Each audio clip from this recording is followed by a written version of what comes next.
Hello, and welcome to part one of a special two-part episode of W3B Talks. I'm your host, Doug Heintzman, Chief Catalyst at BRI. We've examined supply chains and shipping and logistics in previous episodes, and of course, BRI's done extensive research on the topic. The genesis of these episodes was a blog entry written by my longtime colleague, collaborator, and previous W3B Talks guest, Irving Wladawsky-Berger, and a wonderful bit of self-reflection on the role of blockchain in global supply chains. He said, "As we now know, things didn't quite turn out as I'd expected." I had to admit that I shared that sentiment, and I started to ponder why our analysis had been so far off the mark, and which stimulated quite a fascinating discussion. We brought Dale Chrystie into the conversation, and after a couple of hours of extremely stimulating dialogue, someone blurted out, "Well, we should have recorded that." Well, we should have recorded it, and so here we are, continuing our conversation and recording it for W3B Talks. As I mentioned, this conversation is broken into two parts. In the first part, we're going to try to answer the question, why has blockchain not transformed supply chains yet? In the second part, we're going to take a look at what could accelerate blockchain adoption in supply chains. Of course, our guests are the aforementioned Irving Wladawsky-Berger and Dale Chrystie. Irving's the legendary IBM executive that headed up IBM's Internet division in the 1990s. He's also a research affiliate in MIT's Sloan School of Business and a member of the Linux Foundation Research Advisory Board. He's also a frequent collaborator with the Blockchain Research Institute. Dale is chair of the BITA Standards Council, which is part of the Global Blockchain Business Council. He's also a business fellow and blockchain strategist at FedEx. They're both past guests on W3B Talks and authors of BRI Research. Welcome to the podcast, Irving and Dale. How are you? I am Thank good. you. Thank you. Great. Looking forward to this. Well, this is a topic that the three of us on various occasions have chatted through, and I'm so glad we have the opportunity to kind of have this chat in a way that other people can enjoy and hopefully learn from, because this is one of those interesting situations where when blockchain emerged, it provided a solution, a very clever solution to a very difficult problem. And I, along with an awful lot of people, recognized its potential in shipping logistics, global supply chains, because it's a common state engine. And if people have a common understanding of what things are, where things come from, understand provenance and tracking, and have awareness of inventory levels across the supply chain, they can make much better quality decisions. So the logic just seemed so obvious, and a whole bunch of us, quite frankly, thought that supply chains were going to be considerably, even radically, transformed because of this technology. And yet here we are many, many years later, and in all candor, we haven't seen any sort of revolutionary transformation of supply chains. So, I mean, I'll start with you, Irving. What was it about the initial hype of the intersection of blockchain and supply chain that so interested you? Well, first of all, remember, I'm a technologist, just like you. And so when you see a new technology appear that looks very elegant, which is what blockchain was from the time I first heard it, in its application as the underlying infrastructure for Bitcoin and providing a way for people to send money directly without intermediaries and on and on and on and on. That was very appealing. Now, you could say, well, but that would transform the world of financial transactions. But the world of financial transactions is really complicated. And so I said, no, is there another application area that is easier to explain, that if you're going up a long elevator ride, you can explain to people? And I had been looking at global supply chains because of globalization, the world is flat, the huge increase in in doing business around the world. And I said, everybody knows what a supply chain is. And if blockchain can make a difference in supply chains, that would be terrific. So I became convinced around the mid 2010s that blockchain would be the killer app for supply chains. And I actually gave some talks about this, even to global supply chain leaders. And they thought, okay, that's nice. Let's see what happens. And as I wrote in the blog you saw, a few years later, sadly, it didn't come to pass. Okay, so Dale, the expectation that a lot of us had for some very good reasons, especially if we bring the biases that we always bring as technologists, that if there's an interesting problem, we could probably apply some good technology to solve that problem. What's the how does that expectation compare to the reality that we've seen over the last 10 years? Well, my money is still on Irving to be correct. He just isn't correct yet. So I'm still on Team Irving here. Certainly, envisioning is dramatically different than implementing. And I think envisioning is more process improvement. When I look at my career in corporate world, once you figure out an opportunity, you figure out what's a pain point, and then you figure out some opportunity, and you all quickly kind of pivot to work to solve that. All kinds of things can be done, and every corporation has fantastic quality team examples and victories that they can talk about. In this case, however, not everybody wants this solution that we're talking about, and I don't think that can be overlooked. So, going back a little bit to state the obvious, in the time period that we've been talking about, we also had a pandemic, and that did multiple things, right? I think that slowed a lot of things down.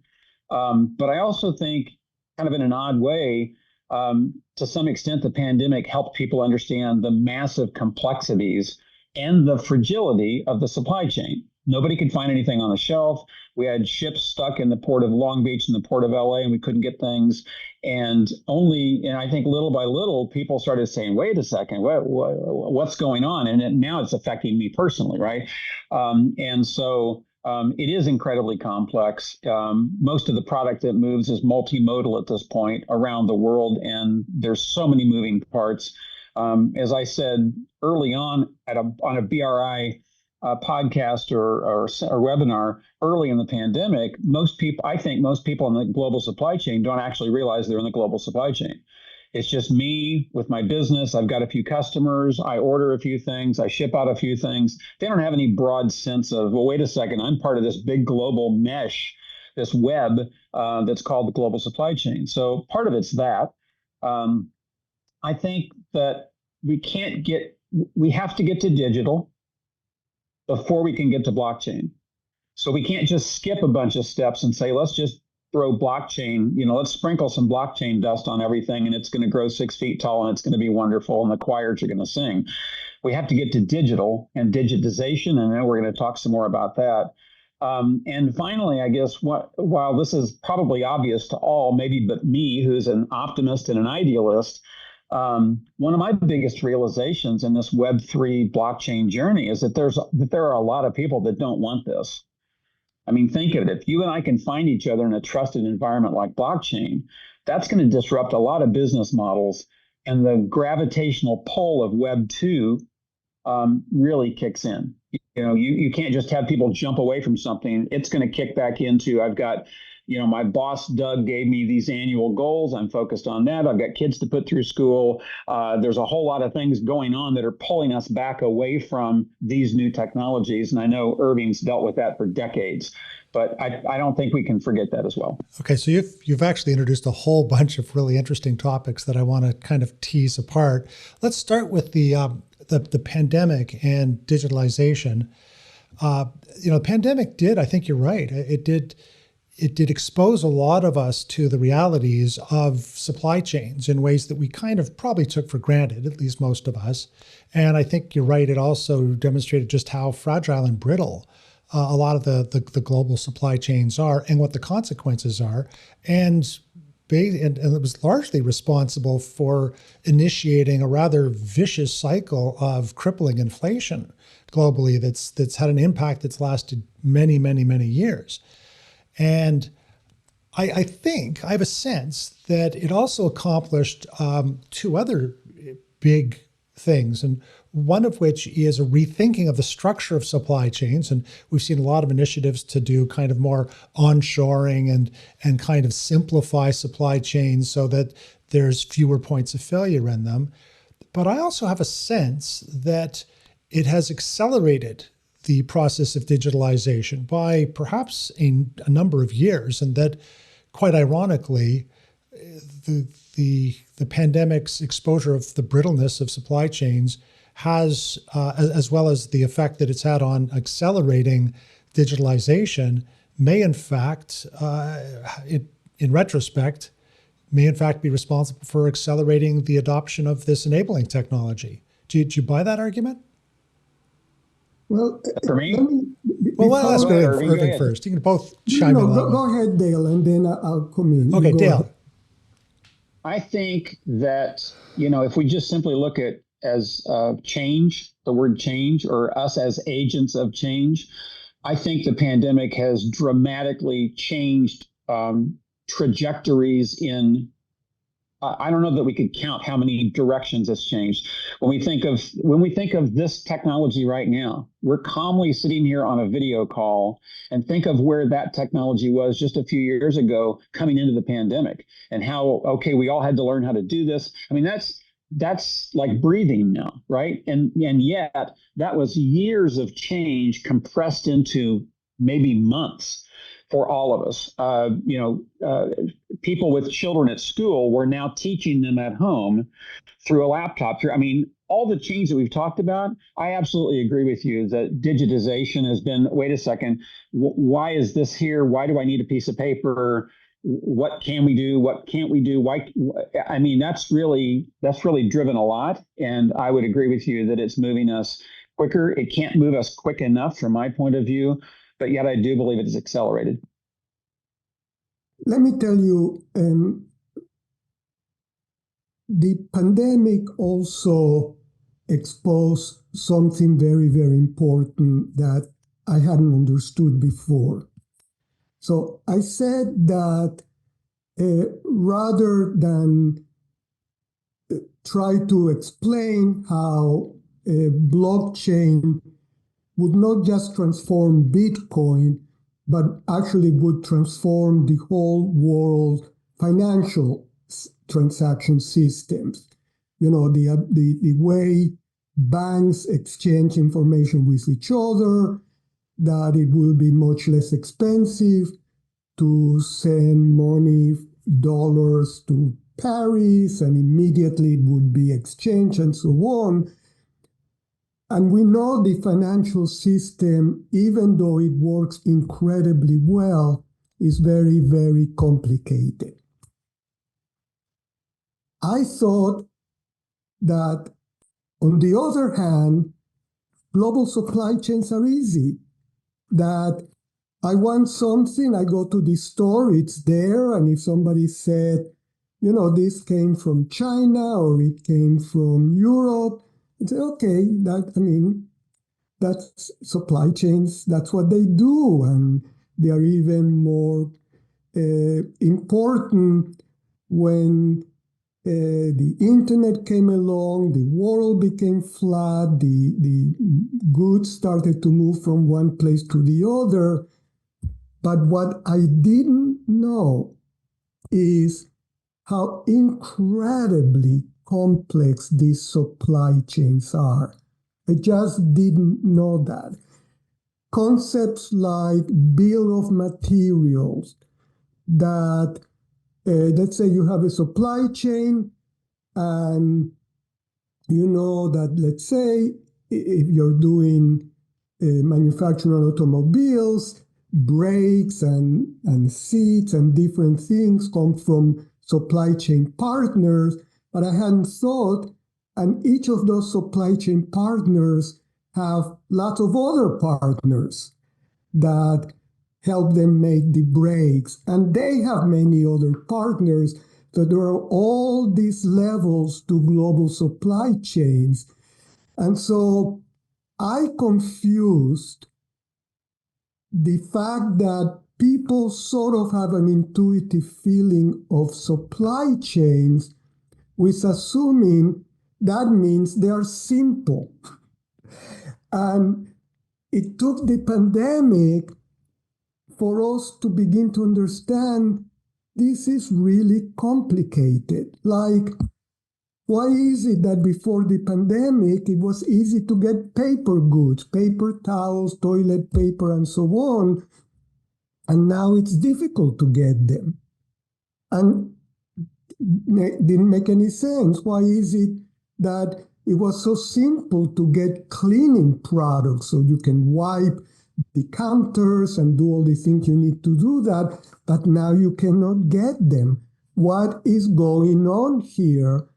And all of a sudden, to try to begin to appreciate that, you have to go several different levels about how enterprise supply chains work, global supply chains work.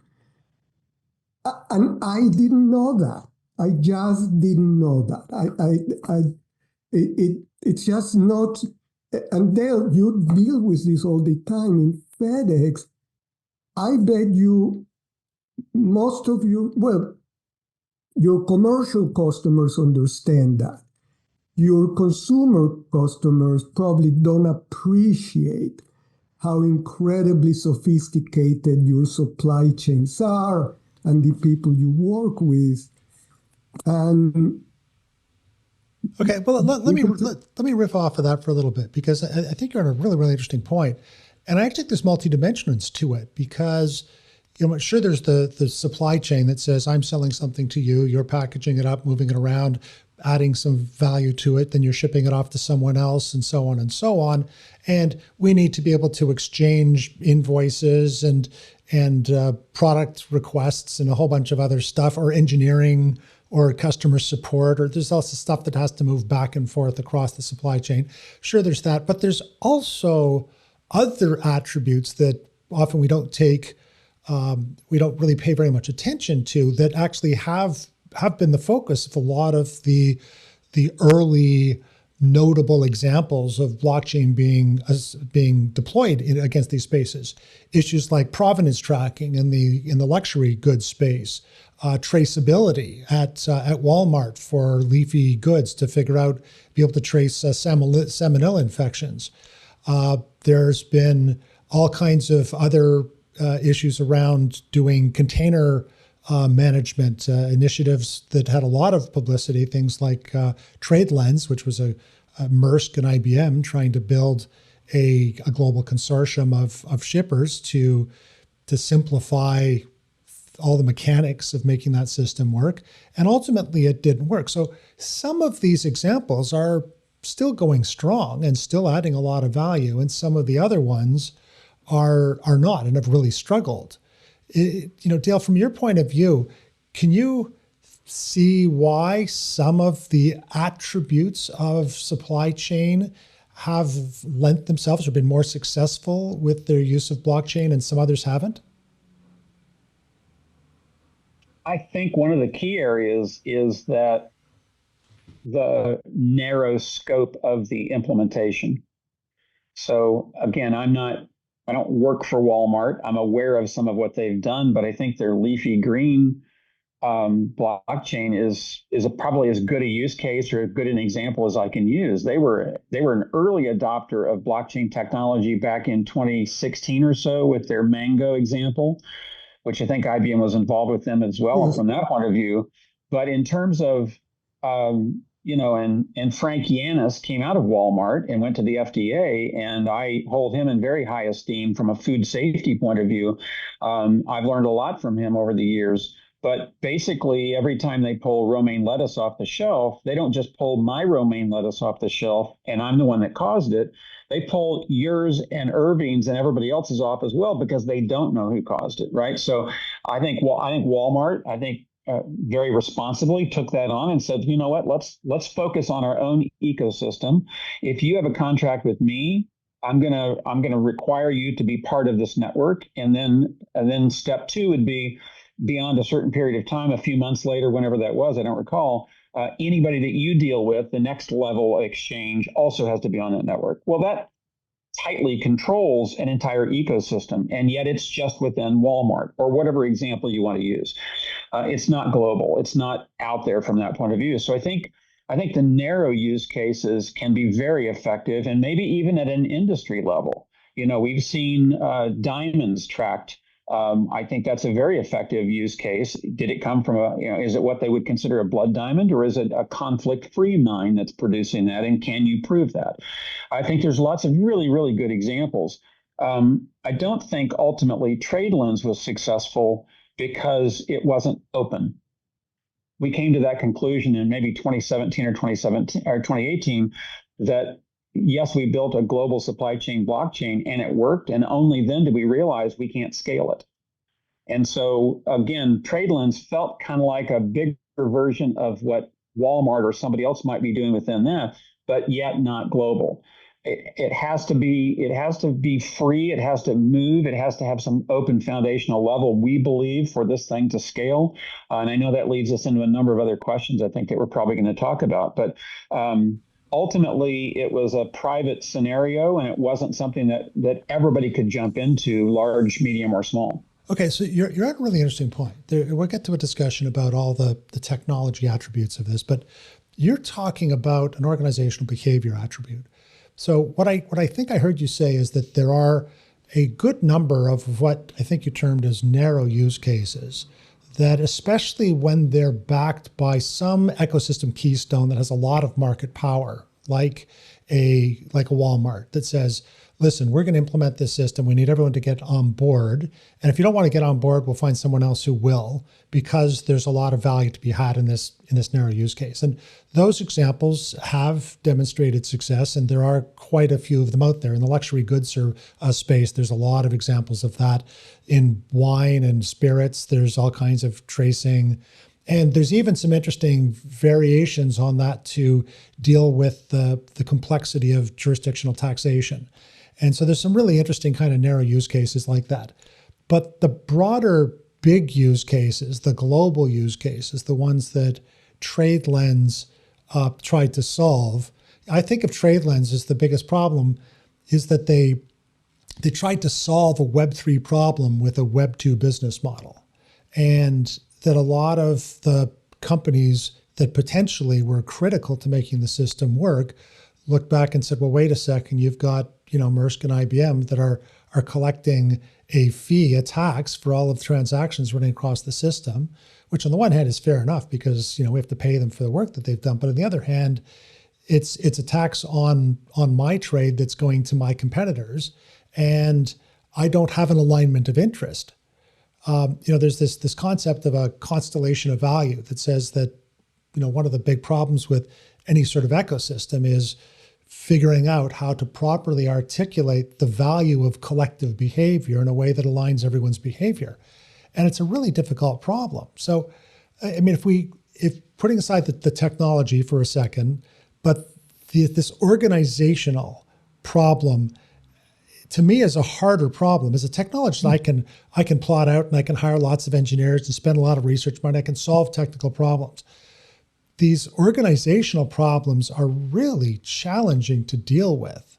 How do you, go to you, Irving, how have you seen this dynamic play out, and how big a challenge do you think it is? Yeah. Let me first discuss what I see as the difference between the food supply blockchain that Walmart set up and the more general problem of global supply chains. Walmart was in charge of the food supply chain. Walmart told the people who sold them mangoes or leafy greens or whatever. If you don't do this, I'm not going to buy from you. And if you said, well, but don't they all want to get along? Walmart said, these are my rules. You want to do business with me? This is what you want to do. I think it was Dale that pointed out to me that in general, in a global supply chain, you have multiple companies trying to deal with each other, but nobody's in charge. They are collaborating with each other. And if I said to Dale, well, Dale, I don't know, maybe they all use FedEx. Why don't you tell them what to do? They would say, you don't understand, Irving. FedEx is the transportation, and I don't get to tell them if they use whatever transportation they need to. But for the global supply chain to work, they have to be able to collaborate with each other with not one of them being in charge. And Dale said, Irving, this kind of multi-institutional collaboration at a global level is incredibly complex, but incredibly complex. And it has nothing to do with technology. And there is no one technology you can develop that would all of a sudden encourage these companies to collaborate. So that's why the Walmart example, it's because it was so narrow and it was clear who was in charge, does not generalize to global supply chains. And I suspect, Dale, that most global supply chains don't have one company on top of everything else dictating to the others what they have to do. Am I correct? That's correct. Yeah. And so let me carry on from Irving's point there. I've spent most of my career in a North American, what's referred to as the LTL, less than truckload industry, so heavy freight, so pallets and things like that. And it wasn't until I led the first use case of blockchain at FedEx in early 2017, and then in 2018 I moved over into my current role. And it wasn't really until after then, and I started going to conferences and speaking on behalf of FedEx, literally globally. And it took me a while to finally get to my current perspective, which is, and I know we'll bring this back up again, but just to kind of plant a flag here, FedEx goes to 220 countries and territories. We go, and by the way, so does UPS and so does DHL. All three of those entities go to everywhere you can go in the world. That's 220 countries and territories. But at that level, I start any presentation with a beautiful shot of space from space. And basically that International Space Station level, that's the FedEx level. That's the UPS or DHL. That's as big as you can go. And at that level, there is no company, there is no industry, and there are no borders. And data knows no geographic borders. And so most of the people in this conversation around the world and having the same conversations that we're having are really focused more on my business or my sector or my this or my that. And there's really, in my experience, not a ton of people that are really looking at it at that default kind of what I call the true north position. At that level, it feels obvious to me that this is all going to have to come together, that Irving can't own his own blockchain and Doug can't own his own blockchain and Dale can't own his and expect any of that stuff to come together. And yet, we have antitrust laws for a reason, and they've been around for a really long time, and nobody's ever talking about crossing that line. So let me just get that one out of the way up front. Antitrust is antitrust, period. That being said, the word I use is co-opetition, and I've been using that word for probably 5 years. So it's not a word Dale, I didn't create it. I know, Go ahead. We're just getting ahead of ourselves. I want to resist the temptation of moving into how do we fix this problem, because that's the subject of part 2.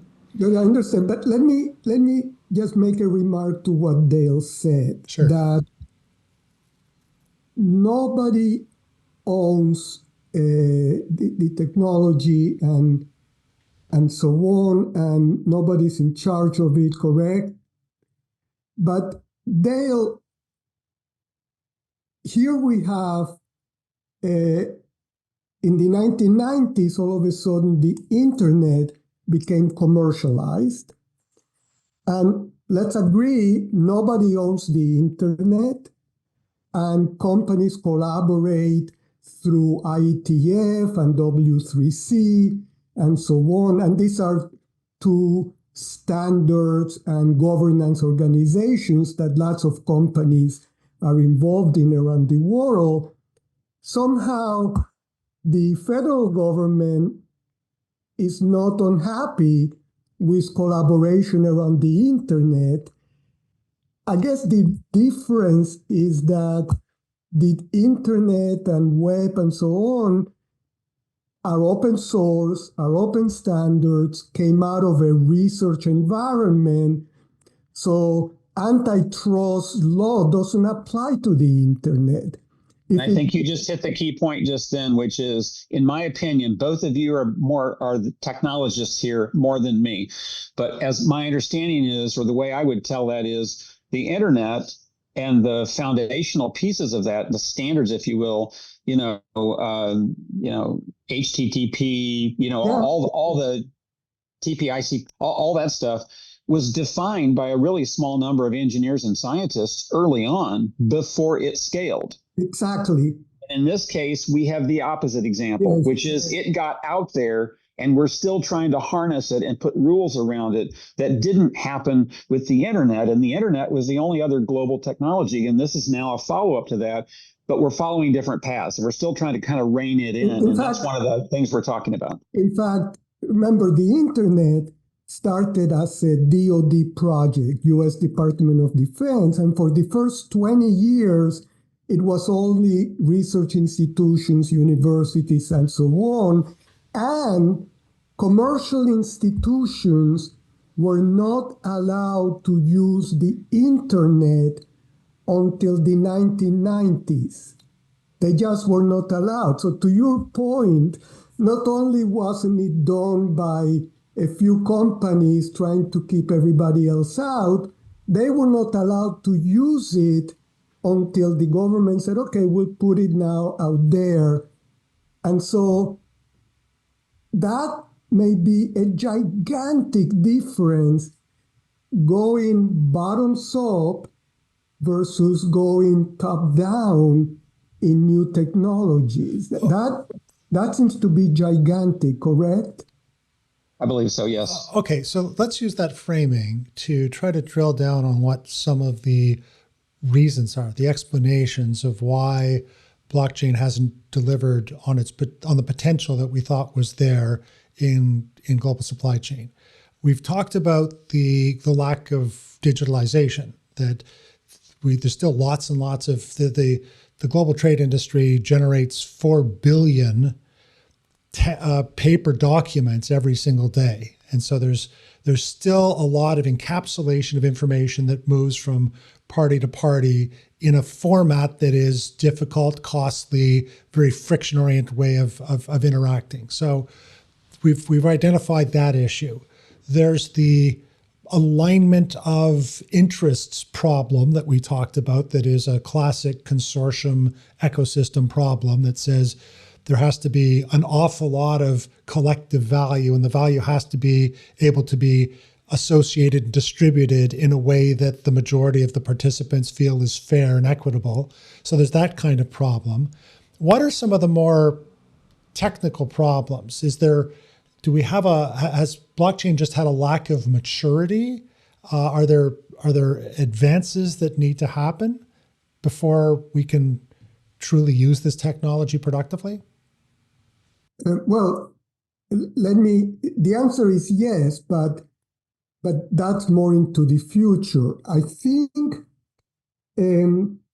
what I liked about blockchain for an application to supply chains is blockchain. The reason blockchain is important is because it allows companies to share information about what is getting shipped, where it is, where are the documents, etc.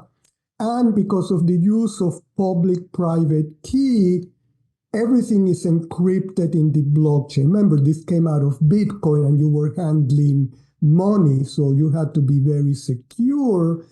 And then when two companies needed to see the information for their transaction, only they got the key to allow them to look at that information. That is, the information was secure and it allowed different people to be able to do business with each other safely. That actually why I said, my God, this is incredible, because now you have this way of sharing information. Now, why did Maersk and IBM set up what turned out to be a sort of private platform, not an open platform? And when I was trying to understand why TradeLens failed, through people I knew at IBM, I got to talk to somebody from IBM who was really close to TradeLens and somebody from Maersk that had been very close to TradeLens but had since left Maersk. And one of the things he explained is that the blockchain had huge value because of the shared information and the fact that Maersk was the platform owner essentially with IBM's technical help meant that they had access to all this shared information, and that was a very, very valuable competitive advantage. Now, why didn't they want to open it up, have an open platform, so not only Maersk ships had access to it, but those of all the different cargo companies and so on? Well, because it's a huge competitive advantage. So why would you share information with your competitors? So we'll have an open platform, we'll tell everybody that we'll be on our best behavior, but human nature being human nature, the competitors of Maersk didn't trust that Maersk wouldn't have a big competitive advantage. And Dale, I don't know if you saw it in a similar way, but this took me by surprise. I didn't connect with that. Actually, we came to that conclusion and we said it publicly probably in late 2018 or early 2019. And again, it was only after we built a global supply chain blockchain and it worked that we realized we couldn't scale it. So in our journey to figure out under what set of circumstances might it scale, we got to the word open. And even internally at that point in time, people are like, hey, Dale, that's a career ender. You can't use that word. We don't do that. And it's like, you don't understand. We've already talked about it. It won't work without that. So we had already established our perspective on that. And so we were observing. We had a good seat, maybe not a front row seat, but we had a good seat to watching what that was going on. And we certainly had our opinions about, we don't think this is going to work for that reason. And so it took a few years to play itself out, but I'll just say I was not surprised when they ultimately shut that down for exactly the reasons that you mentioned. Well, I want to tease out a word you used there, scaling. So, I mean, with any technology, there's a bunch of issues, right? There's throughput questions. I mean, how many transactions a second, and below some rate, the system isn't terribly useful. There's scaling that, I just need to transact a lot of volume or engage a lot of different parties. And the private blockchain technology that people like TradeLens adopted in the enterprise blockchain model was pretty performant relative to the public blockchains, right? You could scale it from a technology standpoint, and have faster transaction rates because you weren't dealing with the same degree of consensus problems.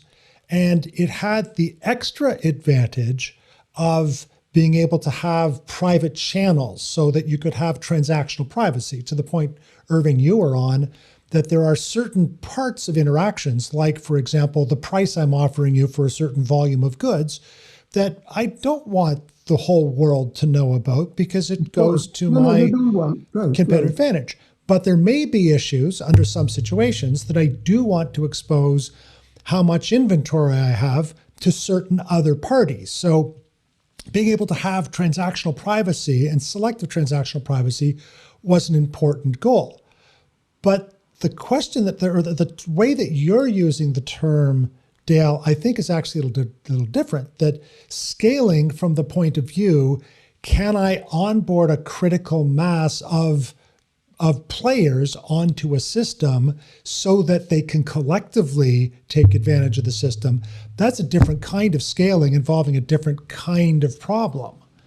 And that's where I think potentially that the private enterprise blockchain model that people like TradeLens were largely using starts to fall down. And you have to say, well, wait a second, maybe we should think of this more from a public blockchain perspective, because the onboarding costs are much less. I can get much smaller players to join without having to deal with all the technical complexity of hosting servers and managing all that kind of stuff. But I don't have the transactional privacy. I don't have the throughput. I don't have the technical scaling capabilities. That was the trade-off.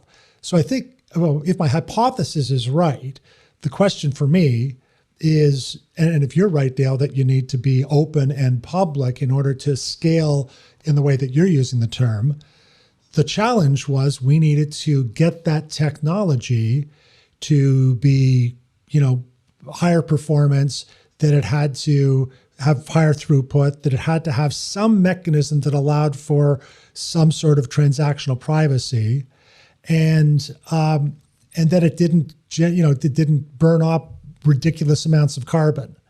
And so those seem to me the big technical issues to make this at least technically possible. So where do you think, first of all, do you agree with that analysis? Second of all, where do you think we are against those needs? Well, let me mention something as you were talking, and I'm sorry, Dale, because this thought came to mind. We had networks before the internet in the 70s and 80s. IBM had systems network architecture. Digital had DECnet. Hewlett-Packard had their own networks. And academia had IPernet. They were all proprietary networks. Now, if you were doing communications within one of the proprietary networks, everything worked tremendously. But if you wanted to send an email from an institution on IBM's SNA to an institution on Hewlett-Packard's network, it was a pain in the ass. It was just very difficult. I believe it's in that sense that things didn't scale in blockchain, because if you are going to have to sort of bring together a bunch of private blockchains and then see how send messages among these private blockchains, you're back to what happened in networking in the 80s. That problem was solved by the internet. All of a sudden, the internet showed up and said, screw you all. SNA, you're done. You're dead. IBM fought it like crazy, but it was dead. Hewlett-Packard, your network is gone. And because we now had an open networking architecture with open standards, with an open governance, IETF, That is what allowed it to scale, and that didn't happen with blockchain in the case of TradeLens. So Dale, I'm sorry for answering the question for you, but it's scaling in the sense of everybody can participate. That's really what it comes down to, and that only works if it's open. Amen.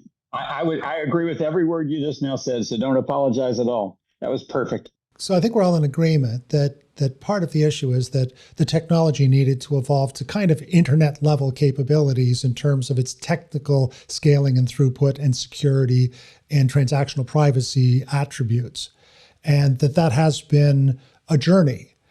But I have a sense that, in fairness, largely on the back of a lot of the investments that have gone into crypto, that we now have systems that are doing near Visa level network transaction throughput capability, have significant scaling, have relatively modest transactional costs, have zero knowledge proof capabilities that allow for doing transactional privacy even on a public network, and have developed consensus mechanisms that are much, much more energy efficient. And with the forthcoming sharding technologies that should quite significantly improve the network burden problem, that it seems to me there's an argument to be made that the underlying technology is maturing to the point where we feasibly could deploy a scaled global, logistics and trade system on top of. Do you agree with at least the potential from a technology standpoint? I don't see that because I think Bitcoin and other cryptocurrencies are a single application, and the application of blockchain to cybercurrencies and the equivalent NFTs and so on doesn't require collaboration. It's all done by the algorithms down in the thing. So none of the issues of needing companies to collaborate with each other apply when it comes to cryptocurrencies. No, I agree. So I'm dividing the question into two parts, right? So there's but the technology won't work, won't support it question. And then there is if it did work and it did support it, can we get enough critical mass players to join in so that the whole system actually is functional? I think there's those two separate questions. So my first question to you guys was, first of all, that first question that says, do you have a sense that the technology itself is maturing to a level of sophistication that we can support the kinds of workloads we imagine are going to be necessary for these kinds of systems? Or do we have to solve that problem before we even tackle the harder, organizational behavior problem? I think that's the easier problem. I agree. I think that over time, we will be able to do that. I don't know, and this may be part of the second part of our conversation. I don't know if that will look exactly like today's blockchain or something in between blockchain and a database that works across institutions, something that might be simpler than blockchain. And if you said, what are you talking about? I have no idea. No. And I have no idea because it will take research. But I'm pretty comfortable the technology will be there. The issues, and Dale keeps pointing this out, is to get the players to all collaborate with each other and let other players see. It's like the internet, it has to become the kind of platform that everybody involved in supply chains can use. No government will get involved with antitrust issues and things like that. So I believe that's the hard problem. And once you get over that problem, I believe the technology problems will be much easier. I believe. Okay, so Dale, let me ask you this question. We've had this discussion before, but you run around the world as a as kind of a He flies around the world. Okay.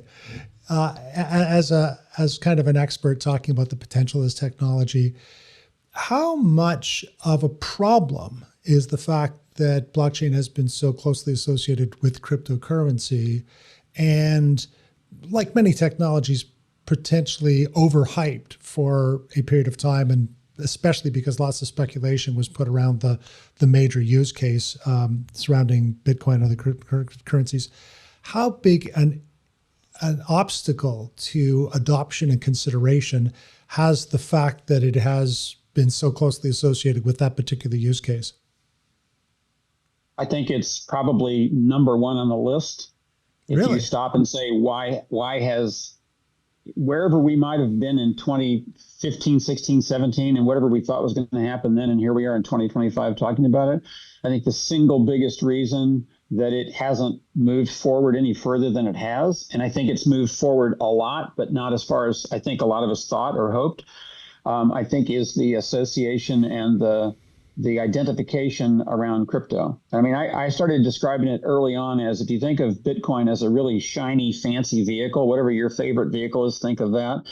Bitcoin is the vehicle, blockchain is the motor or the engine within the vehicle, and people were only focusing on the shiny new vehicle.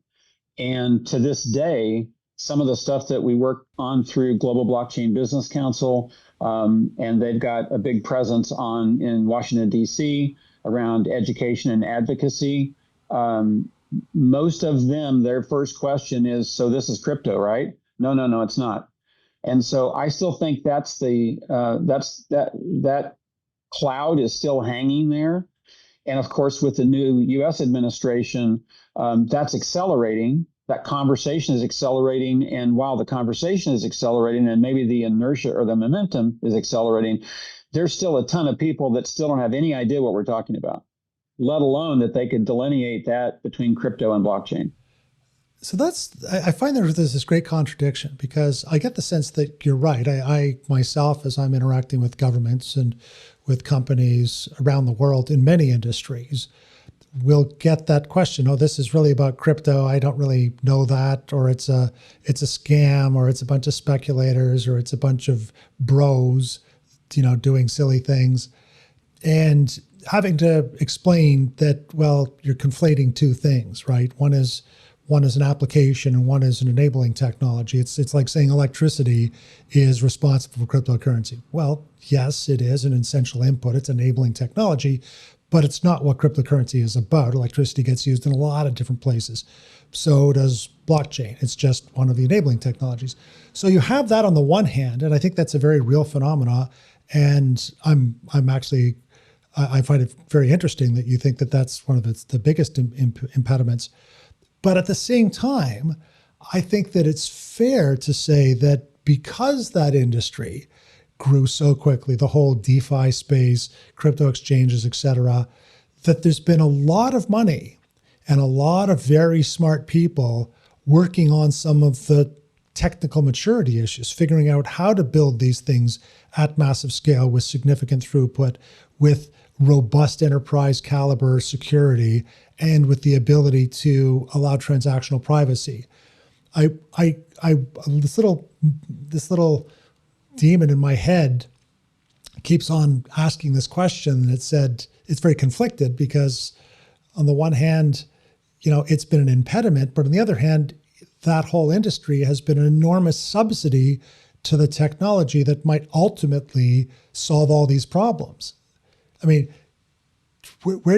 first of all, do you think that there is that kind of interesting balance? And second of all, on what side of the midpoint of that balance do you think we are, and which way are we trending? Let me give I don't know what to call this philosophical answer, since I don't know what else to call it. So I once read a very good article by Amartya Sen, who is I believe he's a Nobel Prize winning economist at Harvard, but I may be wrong, but Amartya Sen for sure. And he was talking about Adam Smith.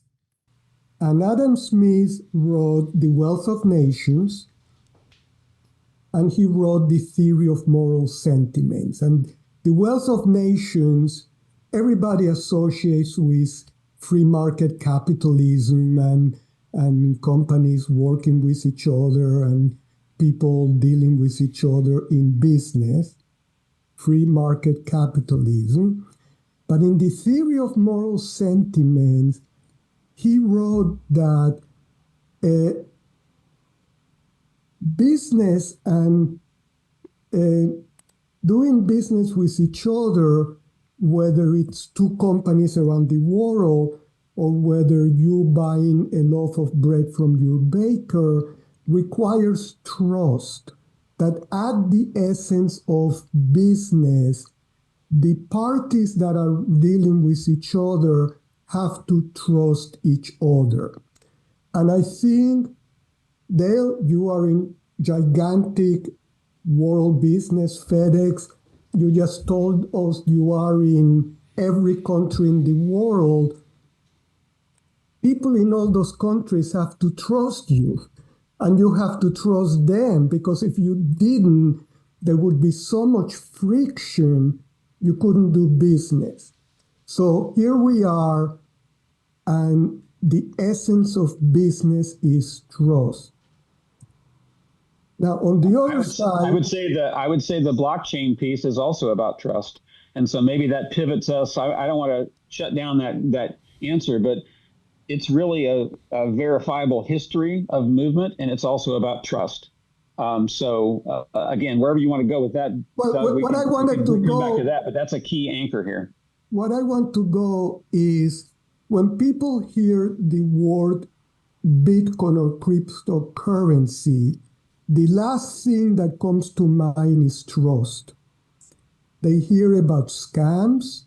I just mentioned this article in the New York Times Magazine about this banker in, I don't know if it's Kansas or Oklahoma, a small town, and all of a sudden he decided to start investing in Bitcoin, and people asked him to do that. Anyway, but at the end of the day, the bank went under because he lost, I don't know, tens of millions of dollars, and on and on and on. And we've all heard about scams that people come out with their new coin, they sell it, then a month later they cash out, and the people who bought it are left with. So if there is something out there that has the opposite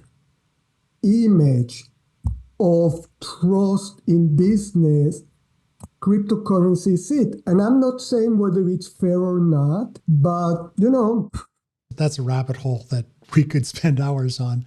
No, but it's the fact that global supply chains, businesses have to trust each other. That's critical. Well, and I think that's actually a good starting point for the second part of this conversation. That's okay. We've looked at the fact that we think that this thing had all this potential. It didn't quite play out.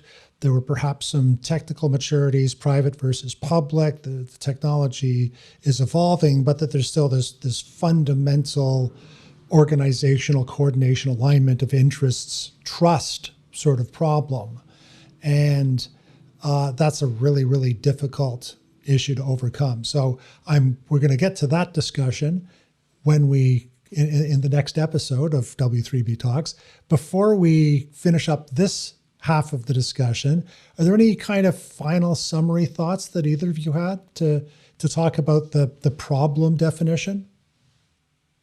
I think we've been using clay tablets and papyrus and paper for several thousand years, as far back as we can define the word trade. And That started off by crossing a river or crossing a desert. And now, as I mentioned early on in the discussion today, it's multimodal, it's global, right? It starts in China somewhere as an example, and it comes across through manufacturing, train, ship, port, railroad. It's all these things, and yet the systems haven't caught up to that, and they've simply been increasingly burdened with paper. And you're the one that quoted the number of pieces of paper that are involved with cross-border traffic and all that, and it's massive and it's inefficient. And what we're really talking about here is unlocking billions, maybe trillions of dollars within the global economy. And certainly at a macro level, you can talk about that and say, okay, that's a no-brainer to do that from that point of view. But not everybody would agree with that, right? In some cases, if I'm not adding value